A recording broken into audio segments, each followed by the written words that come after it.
முக்கிய செய்திகள். மண் எண்ணெய், சமையல் எரிவாயு விலை உயர்வுக்கு கடும் எதிர்ப்பு.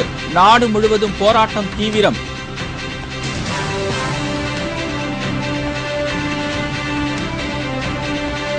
பொது திட்டத்திற்கு வழங்க சாய்பாபா வைத்திருந்த 850 கோடி ரூபாய் எங்கே? புட்டபர்த்தி ஆசிரம ஊழியர்கள் பதைப்பு.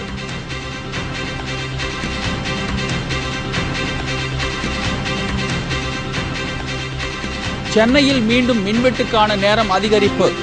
புதிய அனல் மின் நிலையம் அமைக்கும் பணி தீவிரம்.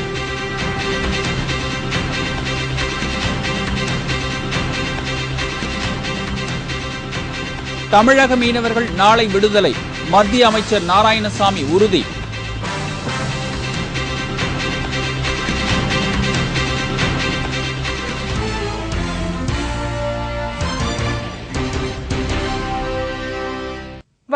வணக்கம். விரிவான செய்திகள். சமையல் எரிவாயு மற்றும் டீசல் ஆகியவற்றின் விலை உயர்வை குறைக்க வேண்டும் என்ற பேச்சிற்கே இடமில்லை என்று மத்திய அமைச்சர் ஜெய்பால் ரெட்டி தெரிவித்துள்ளார். சர்வதேச சந்தையில் கச்சா எண்ணெயின் விலை வரலாறு காணாத அளவு உயர்ந்துவிட்டதால் பொதுத்துறை எண்ணெய் நிறுவனங்கள் 1 லட்சம் கோடி ரூபாய் நஷ்டம் அடைந்துள்ளதால் இதனை குறைக்கவே பெட்ரோலிய பொருட்களின் விலையை உயர்த்தியிருப்பதாக தெரிவித்த ஜெய்பால் ரெட்டி இவற்றின் விலையை குறைக்க வாய்ப்பில்லை என்று திட்டவட்டமாக கூறியுள்ளார். இதற்கிடையே இந்த விலை உயர்வு குறித்து தனது கண்டனத்தை தெரிவித்துள்ள சமாஜ்வாடி கட்சி, முக்கிய முடிவுகளின் போது கூட்டணி கட்சிகளிடம் கருத்து கேட்காமல் மத்திய அரசு செயல்படுவதாக குற்றம் சாட்டினார். மேலும் இந்த விலை உயர்வை திரும்ப பெறாவிட்டால் மத்திய அரசுக்கு அளித்து வரும் ஆதரவை வாபஸ் பெறப்போவதாக எச்சரித்துள்ளது. இந்த விலை உயர்வுக்கு எதிர்ப்பு தெரிவித்து எதிர்க்கட்சிகள் நாடு முழுவதும் போராட்டங்கள் நடைபெற்று வரும் நிலையில் டீசல் விலையை குறைக்க முயலாவிட்டால் அகில இந்திய அளவில் லாரிகள் வேலைநிறுத்தம் செய்வது குறித்து டெல்லியில் நாளை நடைபெறவுள்ள அகில இந்திய மோட்டார் போக்குவரத்து காங்கிரசின் அவசர கூட்டத்தில் முக்கிய முடிவு எடுக்க இருப்பதாக கூறப்பட்டுள்ளது. மேலும் ஜூன் 27ஆம் தேதியன்று தமிழகத்தில் முக்கிய இடங்களில் பெரும் திரளான அளவில் ஆர்ப்பாட்டம் நடைபெறும் என்று மார்க்சிஸ்ட் கம்யூனிஸ்ட், இந்திய கம்யூனிஸ்ட், ஃபார்வர்ட் பிளாக் ஆகிய கட்சிகள் ஆர்ப்பாட்டம் நடத்தப் போவதாக தெரிவித்துள்ளது. பெட்ரோலிய பொருட்களின் விலையை மத்திய அரசு உயர்த்தியுள்ளதை உடனடியாக திரும்பப் பெற வேண்டும் என்று தேமுதிக நிறுவன தலைவர் கேப்டன் விஜயகாந்த் வலியுறுத்தியுள்ளார். ஏழை மற்றும் நடுத்தர மக்கள் சமையலுக்கு பயன்படுத்தும் மண்ணெண்ணெய் விலை லிட்டருக்கு 2 ரூபாயும், சமையல் எரிவாயுவின் விலை சிலிண்டருக்கு 50 ரூபாயும், அத்தியாவசிய பொருட்கள் எடுத்துச் செல்ல பயன்படும் முக்கிய மூலப்பொருளான டீசல் லிட்டர் ஒன்றுக்கு 3 ரூபாயும் உயர்த்தப்பட்டுள்ளது. மத்திய அரசின் இந்த முடிவிற்கு நாடு முழுவதும் எதிர்ப்புகள் கிளம்பியுள்ள நிலையில் தேமுதிக நிறுவன தலைவர் கேப்டன் விஜயகாந்த் பெட்ரோலிய பொருட்களின் விலை உயர்வை திரும்பப் பெறுமாறு தனது அறிக்கையில் கேட்டுக் கொண்டுள்ளார். இந்திய அரசு நடத்தும் எண்ணெய் நிறுவனங்களுக்கு நஷ்டம் ஏற்பட்டுள்ளது என்றும் இந்திய அரசின் சொந்த நிதி நிலையில் பற்றாக்குறை ஏற்பட்டுள்ளது என்றும் கூறியுள்ள மத்திய அரசு பெட்ரோலிய பொருட்களின் இந்த விலை உயர்வு மக்களுக்கு கட்டுப்படியாக கூடியது என்று தெரிவித்திருப்பது விந்தையாக உள்ளது என்று குறிப்பிட்டுள்ளார். ஆனால் மத்திய அரசுக்கு வருவாய்க்கான பல துறைகள் இருப்பதாக குறிப்பிட்டுள்ள கேப்டன், மத்திய அரசின் பற்றாக்குறைகளை ஈடுகட்ட பல வழிகள் இருப்பதாகவும் தெரிவித்துள்ளார். கூலி வேலைக்கு போனால்தான் குடும்பம் நடத்த முடியும் என்ற நிலையில் உள்ள ஏழை மக்களுக்கு மத்திய அரசின் இந்த விலை உயர்வு கூடுதல் சுமையை ஏற்படுத்தியிருப்பதாக அவர் கூறியுள்ளார். மேலும் நல்ல அரசுக்கு இலக்கணம் மக்களின் வாழ்க்கை தரத்தை உயர்த்துவதாக இருக்க வேண்டுமே தவிர வறுமையில் வாடும் மக்களை மேலும் வாட்டுவதாக இருக்கக்கூடாது என்றும் கேப்டன் குறிப்பிட்டுள்ளார். ஆகையால் பெட்ரோலிய பொருட்களின் விலை உயர்வை மத்திய அரசு உடனடியாக திரும்பப் பெற வேண்டும் என்று தேமுதிக நிறுவன தலைவர் கேப்டன் விஜயகாந்த் அந்த அறிக்கையில் வலியுறுத்தியுள்ளார். பொது நலன்களுக்கு நன்கொடை அளிக்க பகவான் சத்ய சாய்பாபா வைத்திருந்த 850 கோடி ரூபாய் பணம் என்ன ஆனது என்பது குறித்து விசாரணை நடைபெற்று வருகிறது. சென்னை நகரின் குடிநீர் தேவைக்காக 100 கோடி ரூபாய் வழங்கிய பகவான் சத்ய சாய்பாபா மேலும் பல வளர்ச்சி திட்டங்களுக்காக 300 கோடி ரூபாய் கொடுக்க ஏற்பாடு செய்திருந்தார். இதேபோல் பெங்களூருவில் உள்ள ஆசிரமத்தை மேம்படுத்தவும், புட்டபர்த்தியில் உள்ள பிரசாந்தி நிலையத்தில் மருத்துவம், கல்வி ஆகியவற்றை மேம்படுத்தவும் 450 கோடி ரூபாயை தனது பிரத்யேக அறையில் ரொக்கமாக வைத்திருந்தார். இந்நிலையில் அவர் நோய்வாய்ப்பட்டு மருத்துவமனையில் தீவிர சிகிச்சை பிரிவில் அனுமதிக்கப்பட்டிருந்த போது பிரசாந்தி நிலைய அதிகாரிகளும் சத்யசாய் அறக்கட்டளை உறுப்பினர்களும் பகவான் சத்ய சாய்பாபாவின் அறைக்கு செல்லும் வாய்ப்பு கிடைத்துள்ளது.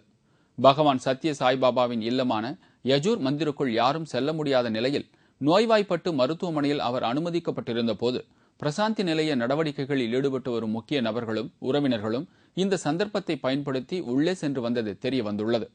இதனிடையே பிரசாந்தி நிலையத்தில் பல இடங்களிலும் தங்க கவசம் அமைக்க ஏற்பாடு செய்திருந்த பகவான் சத்ய சாய்பாபா இதற்காக டன் கணக்கில் வரவழைக்கப்பட்டிருந்த தங்க கட்டிகளில் பெருமளவு திருடி செல்லப்பட்டது தற்போது தெரிய வந்துள்ளது. அவர் சுயநினைவு இல்லாத நேரத்தில் இதுபோன்ற சம்பவங்கள் நடைபெற்றுள்ளன என்று பிரசாந்தி நிலைய உள்வட்டாரங்கள் தெரிவிக்கிறது. மேலும் ஆந்திர அரசின் முக்கிய புள்ளி ஒருவருக்கு இந்த பணத்தின் மீது குறி என்றும், இந்த ஆசிரம நிர்வாகத்தினை கைப்பற்ற ஆந்திர அரசு முயன்று வருவதற்கு பலர் ஆட்சேபம் தெரிவித்து வருகின்றனர். எனவே நீதிபதிகள் கொண்ட குழு ஒன்றை அமைத்து ஆசிரம நிர்வாகத்தை நிர்வகிக்க வேண்டும் என்றும், மீதமுள்ள தங்கம் மற்றும் ரொக்க பணத்தை காப்பாற்ற இதுவே நல்ல முடிவு என்ற கருத்து மக்களிடையே உருவாகியுள்ளது. சென்னை அருகே புதிய அனல்மின் நிலையம் அமைக்கும் பணி நடைபெறுவதால் அடுத்த 10 நாட்களுக்கு சென்னையில் கூடுதலாக 1 மணி நேரம் மின்வெட்டு இருக்கும் என்று தெரிவிக்கப்பட்டுள்ளது. வடசென்னையில் உள்ள வள்ளூர் கிராமத்தில் 1500 மெகாவாட் மின்திறன் கொண்ட புதிய அனல்மின் நிலையம் நிறுவுவதற்கான பணிகள் தற்போது நடைபெற்று வருகிறது. இதனால் சென்னை மற்றும் புறநகர் பகுதிகளில் தற்போது இருந்து வரும் 1 மணி நேர மின்வெட்டுடன் மேலும் 1 மணி நேரம் மின்வெட்டு இருக்கும் என்று தெரிவிக்கப்பட்டுள்ளது. இதன்படி நாளை முதல் அடுத்த மாதம் 7ஆம் தேதி வரை கூடுதல் 1 மணி நேரம் மின்தடை இருக்கும் என்றும், நாளை மறுநாள் மற்றும் அடுத்த மாதம் 6ஆம் தேதி ஆகிய 2 தினங்களில் இரவு நேரங்களில் 1 மணி நேரம் சுழற்சி முறையில் மின் நிறுத்தம் செய்யப்படும் என்றும் தமிழக அரசு தெரிவித்துள்ளது. இலங்கை கடற்படையினரால் கைது செய்யப்பட்டுள்ள தமிழக மீனவர்கள் 23 பேர்கள் நாளை விடுதலை செய்யப்படுவார்கள் என்று மத்திய அமைச்சர் நாராயணசாமி தெரிவித்துள்ளார்.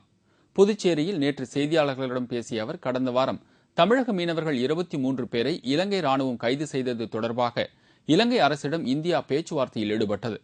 இதைத் தொடர்ந்து நாளை அவர்கள் விடுதலை செய்யப்படுவார்கள் என்று மத்திய அமைச்சர் நாராயணசாமி தெரிவித்தார். சிறைப்பிடிக்கப்பட்டிருக்கின்ற 23 மீனவர்களை விடுதலை செய்ய வேண்டும் என்று கோரிக்கை வைத்த பிறகு பாரத பிரதமர் டாக்டர் மன்மோகன் சிங் அவர்கள் வெளியுறவுத்துறை அமைச்சர் கிருஷ்ணாவிடம் பேசி இலங்கை அரசோடு தொடர்பு கொண்டு அவர்களை விடுதலை செய்வதற்கு நடவடிக்கை எடுக்கப்பட்டு வரும் திங்கட்கிழமை அவர்கள் விடுதலை செய்யப்படுகிறார்கள். மேலும் லோக்பால் மசோதா நிறைவேற்றுவது குறித்து காங்கிரஸ் கட்சி முனைப்புடன் இருப்பதாக நாராயணசாமி கூறினார். 2000க்கும் மேற்பட்ட தினக்கூலி ஊழியர்களை ரங்கசாமி அரசு பதவி நீக்கம் செய்திருப்பது முற்றிலும் தவறான செயல் என்றும், இது பழிவாங்கும் நடவடிக்கை என்றும் அவர் கூறினார்.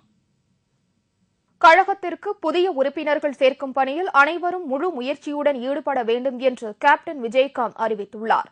இதுகுறித்து அறிக்கை ஒன்றை அவர் வெளியிட்டுள்ளார். அதில் கடந்த 2005ஆம் ஆண்டு நடந்த மதுரை மாநாட்டில் மாபெரும் சக்தியை கொண்டு தேசிய முற்போக்கு திராவிட கழகம் துவங்கப்பட்டது. பல லட்சம் உறுப்பினர்கள் கொண்ட இயக்கம் அன்றிலிருந்து இன்று வரை தமிழ்நாட்டில் ஒரு தவிர்க்க முடியாத அரசியல் சக்தியாக உருவெடுத்துள்ளது என்று கேப்டன் குறிப்பிட்டுள்ளார். கடந்த 2006ஆம் ஆண்டில் நடந்த சட்டமன்ற தேர்தல்கள், 2009ஆம் ஆண்டில் நடந்த நாடாளுமன்ற தேர்தல்கள், இடையில் நடைபெற்ற 10 இடைத்தேர்தல்களையும் சந்தித்த இந்த இயக்கம் மக்களுக்காக பல போராட்டங்களை நடத்தி வந்துள்ளது. மக்களின் நல்லெண்ணத்தை பெற்றதால் தமிழகத்தில் நடந்த சட்டமன்ற தேர்தலில் 29 இடங்களில் வெற்றி பெற்று முக்கிய எதிர்க்கட்சியாக தேமுதிக முன்னேறியுள்ளது என்று கேப்டன் விஜயகாந்த் குறிப்பிட்டுள்ளார். இளைஞர்களின் சக்தியாக உருவெடுத்துள்ள தேமுதிக ஜாதி, மத, இன, மொழி வேறுபாடுகள் இன்றி அனைவருக்கும் பொதுவான அரசியல் கட்சியாக வளர்ந்து வருகிறது என்று தெரிவித்துள்ள கேப்டன், தமிழகத்தில் ஊழலையும் வறுமையையும் ஒழிப்போம் என்ற முழக்கத்தோடு ஒரு அரசியலை அறிமுகப்படுத்தி தேமுதிக புதிய சாதனை படைத்துள்ளதாக தனது அறிக்கையில் குறிப்பிட்டுள்ளார். தேமுதிகவின் அரசியல் நோக்கத்தையும் செயல்படும் முறைகளையும் கண்டு தேமுதிக துவங்கிய நாள் முதல் இன்று வரை லட்சக்கணக்கான உறுப்பினர்கள் இயக்கத்தில் இணைந்துள்ளதாக தெரிவித்துள்ளார். இந்த ஆண்டு ஜனவரி 1 தேதிக்கு முன்பு உறுப்பினர்களாக சேர்ந்தவர்கள் தங்களை மீண்டும் உறுப்பினர்களாக புதுப்பித்துக் கொள்ள வேண்டும் என்று அறிவுறுத்திய கேப்டன், இந்த ஆண்டு ஜனவரி மாதத்தில் இருந்து உறுப்பினர்களாக சேர்ந்தவர்கள் புதுப்பிக்க தேவையில்லை என்று தெரிவித்தார். புதிய உறுப்பினர்களை கழகத்தில் சேர்க்கும் பணியில் மாவட்ட செயலாளர்களும் நகர, ஒன்றிய, பேரூர் பகுதி, வட்ட, கிளை கழக நிர்வாகிகள் முழு மூச்சுடன் செயல்பட வேண்டும் என்றும் தெரிவித்துள்ளார். அவர் இந்த திட்டத்தை ஆகஸ்ட் மாத இறுதிக்குள் நடத்தி முடிக்க வேண்டும் என்று அறிவுறுத்தியுள்ளார். உறுப்பினர் படிவங்களை தலைமை கழகத்திடம் இருந்து பெற்றுக்கொள்ள வலியுறுத்தியுள்ள கேப்டன் விஜயகாந்த், கழகத்தில் உறுப்பினர்களை சேர்க்கும் பணியில் அனைவரும் முழு முயற்சியுடன் ஈடுபட வேண்டும் என்று தனது அறிக்கையில் கேட்டுக் கொண்டுள்ளார். சிறுபான்மையின மாணவர்கள் 60 லட்சம் பேருக்கு நடப்பு ஆண்டில் கல்வி உதவித்தொகை வழங்க நடவடிக்கை எடுக்கப்படும் என்று மத்திய நீர்வளத்துறை அமைச்சர் சல்மான் குர்ஷித் தெரிவித்துள்ளார். சிறுபான்மையின மக்கள் எதிர்கொள்ளும் பிரச்சினைகள் மற்றும் சவால்கள் என்ற பெயரில் சென்னையில் கருத்தரங்கம் ஒன்று நடைபெற்றது. இதில் பங்கேற்று பேசிய அமைச்சர் சல்மான் குர்ஷித், சிறுபான்மையின மக்கள் பொது பிரச்சினைகளை தீர்க்க முன்வர வேண்டும் என்று கேட்டுக் கொண்டார். லோக்பால் மசோதா குறித்து அவர்கள் எந்தவித கருத்தும் தெரிவிக்காமல் இருப்பது வருத்தம் அளிப்பதாக அவர் கூறினார். கடந்த கல்வியாண்டில் சிறுபான்மை இனத்தைச் சேர்ந்த 44 லட்சம் மாணவர்களுக்கு கல்வி உதவித்தொகை வழங்கப்பட்டதாகவும், இந்த ஆண்டு 60 லட்சம் மாணவர்களுக்கு கல்வி உதவித்தொகை வழங்க நடவடிக்கை எடுக்கப்படும் என்றும் அமைச்சர் சல்மான் குர்ஷித் தெரிவித்தார். மத்திய அமைச்சரவை ஜூலை முதல் வாரம் மாற்றியமைக்கப்படுகிறது. நாடாளுமன்ற மழைக்கால கூட்டத்தொடருக்கு முன்பாக அமைச்சரவையில் மாற்றம் செய்யப்படும் என்று பிரதமர் மன்மோகன் சிங் ஏற்கனவே அறிவித்திருந்தார். அதன்படி ஜூலை 4ஆம் தேதி வாக்கில் மத்திய அமைச்சரவை மாற்றம் செய்யப்படுகிறது. ஸ்பெக்ட்ரம் ஊழல் புகாரில் சிக்கியுள்ள மத்திய ஜவுளித்துறை அமைச்சர் தயாநிதி மாறன் அமைச்சரவையில் இருந்து நீக்கப்படுகிறார். அவருக்கு பதிலாக TR பாலு அல்லது TKS இளங்கோவன் அமைச்சராவார்கள் என்று தெரிய வருகிறது. மத்திய அரசு பெட்ரோலிய பொருட்களின் விலையை உயர்த்தியுள்ள நிலையில் மேற்கு வங்க முதலமைச்சர் மம்தா பானர்ஜி தனது மாநிலத்தில் சமையல் எரிவாயு மீதான செஸ் வரியை வாபஸ் பெற்றுள்ளார். மேற்கு வங்காள மாநில முதலமைச்சர் மம்தா பானர்ஜி செய்தியாளர்களை நேற்று சந்தித்தார். அப்போது டீசல், மண்ணெண்ணெய், சமையல் எரிவாயு ஆகியவற்றின் விலை உயர்வுக்கு தான் ஏற்கனவே எதிர்ப்பு தெரிவித்திருப்பதாக தெரிவித்தார். செஸ் வரியை தனது அரசு வசூலிக்காது என்று கூறிய மம்தா பானர்ஜி, மேற்கு வங்காளத்தில் சமையல் எரிவாயுவின் விலை உயர்வு 50 ரூபாய்க்கு பதிலாக 34 ரூபாயாக மட்டுமே இருக்கும் என்று தெரிவித்தார்.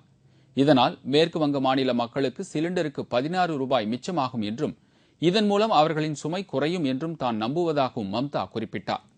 இதனிடையே சென்னையில் செய்தியாளர்களிடம் பேசிய பாரதிய ஜனதா கட்சித் தலைவர் சுஷ்மா சுவராஜ், எரிபொருள் விலையை மத்திய அரசு உயர்த்தியிருப்பது மக்கள் மீது அக்கறையற்ற செயல் என்றார். இந்த விலை உயர்வை திரும்பப் பெற வேண்டும் என்றும் அவர் கேட்டுக் கொண்டார். இத்துடன் செய்திகள் நிறைவடைந்தன. மீண்டும் செய்திகள் பிற்பகல் 1 மணிக்கு.